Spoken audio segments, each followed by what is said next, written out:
Good morning. It is day 50 of Marcus and me. And you won't believe it, but he's talking about death again. Isn't that gorgeous back in my woods? The video doesn't do it any justice, but it's all like steamy and foggy back there. Look at that. Beautiful.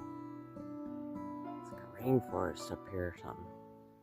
I think Marcus was a bit either at the end of his life when he wrote these or was really trying to reconcile that he was going to die. Where are you all going on this Wednesday morning? Where are you going on this Wednesday morning? One of the most important lessons of living on a farm that I have learned in my 20 plus years is death. Things die. Your animals will die if you're not butchering them. So I would think when we had more farms, people actually had to work them and deal with the animals, they had a better understanding of death. That's for sure. Better acceptance, even if it did hurt. It certainly was something that was in the forefront of their minds as they worked their farm with their animals. In today's 50th meditation, Marcus begins, a trite but effective tactic against the fear of death. Oh boy, another one about death. Think of the list of people who had to be pried away from life. What did they gain by dying old? In the end, they all sleep 6 feet under. Sianas, Fabius, Julian, Lepidus, and all the rest. They buried their contemporaries and were buried in turn. Our lifetime is so brief. And to live it out in these circumstances, among these people, in this body, nothing to get excited about. Consider the abyss of time past, the infinite future, 3 days of life, or 3 generations. What's the difference?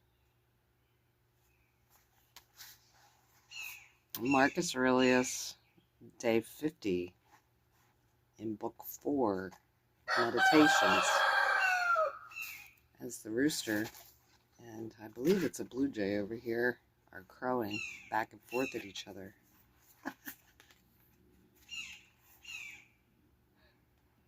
So, the word trite means overused or,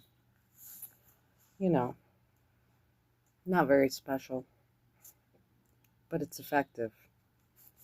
So it's asking you to ponder the people that you've known in your life that have died. And then think about, like, what good would it have done them to live longer? But there's tragedies that occur out here. 23-year-olds dying in a car wreck. I guess they're considered forever young in your mind, in your consciousness down here. And it does seem like a life cut short, or was it? Because who are we to know that their death wasn't more effective than them actually living a long life? Their death maybe saved other people from drinking and driving, or we just don't know. And then, you consider the abyss of time past, as he says. So, look at all the people that have been gun fodder for our governments, kingdoms, the big fat pigs that rule this world. All the innocents at a funeral or a wedding that are drone bombed. So you realize on this planet, that is controlled by a dark force, how cheap life has been made, how cheap our lives have been made. And so, what would be the point of living till you're 99 or 9? Because what war are you going to be involved in? What control, whether it be physical or mind control, will you be under in these civilizations? Anyway, good Marcus. He likes to talk about death, which is, something not really talked about a lot. And we all see the funeral processions, or if people even have those anymore, because, soon that'll become so anesthetized that people won't care about going to a grave or having a funeral on the trajectory that humanity is currently on, especially with assisted suicide like we're seeing in Canada, which they want to spread to the US, making life very cheap. Very cheap. And most people don't live with death as their counsel, which is why they make foolish choices, or they're scared of death, or they've never even contemplated their death or anyone that they love or claim to love. They never think, that could be the last time I see somebody, maybe I should be kinder. Maybe my words should be ones of love. My behavior should be that of forbearance and forgiveness. Instead, they're simply puppets to how you should act or be, or what your performance level is. So, it's a great talk on this calm Wednesday morning where I'm heading out to the side of Route 50, hoping to meet some interesting people. Because that's something I enjoy doing down here, hearing from people. You have to find things in life that make you happy. You are responsible for your happiness in your life, no one else. And no one else gets to tell you how to live your life either. And if they can't accept that, then there's the gate, there's the driveway. Sorry. Something I've learned the hard way. Something I've had to walk away from.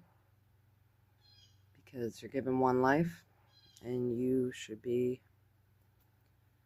somewhat in control of your life, not a puppet to everyone else's whims.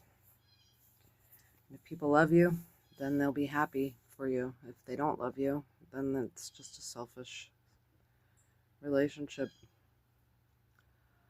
It's all one-sided. Back to the givers and the takers of life.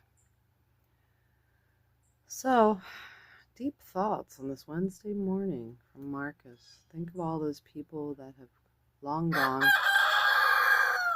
as the rooster crows. Peter denied Jesus 3 times after the rooster crowed. Yep, 3 times.